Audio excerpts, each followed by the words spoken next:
សួស្តីអ្នកទាំងអស់គ្នាស្វាគមន៍មកកាន់ Edufund Channel ថ្ងៃនេះយើងនឹងរៀនអំពី classroom ដែលភាសាខ្មែរមានន័យថាបន្ទប់រៀនអញ្ចឹងយើងនឹងស្វែងយល់អំពីពាក្យមួយចំនួនដូចជាសម្ភារៈនៅក្នុងបន្ទប់រៀនដែលពាក្យទី1គឺ whiteboard ឬក៏ the whiteboard ដែលបកប្រែថាក្តារខៀនឧទាហរណ៍យើងនិយាយថា the teacher writes the lesson on the whiteboard គ្រូបង្រៀនទៅសរសេរអក្សរនៅលើក្តារខៀនចំណែកឯពាក្យទី2យើងអាចនិយាយថា desk ឬក៏ teacher's desk មានន័យថាតុគ្រូយើងអាចនិយាយជាប្រយោគថា the teacher grades papers at the teacher's desk គ្រូបង្រៀនកែក្រដាស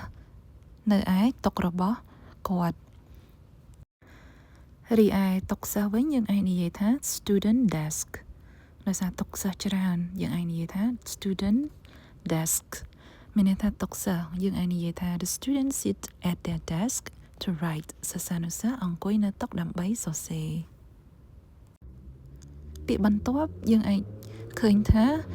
reading corner មានន័យថាកន្លែងអាន reading corner ឧទាហរណ៍យើងអាចនិយាយថា we read storybooks in the reading corner ពួកយើងអានសៀវភៅនៅកន្លែងអានចំណែកឯធ្នើសៀវភៅជាភាសាអង់គ្លេសយើងអាចនិយាយថា bookshelf មានន័យថាធ្នើសៀវភៅយើងអាចនិយាយថា please return the book to the bookshelf សូមយកសៀវភៅទៅទុកនៅលើធ្នើសៀវភៅវិញរីឯពាក្យបន្ទាប់គឺទូដាក់សម្ភារៈដែលភាសាអង់គ្លេសយើងអាចនិយាយថា cabinet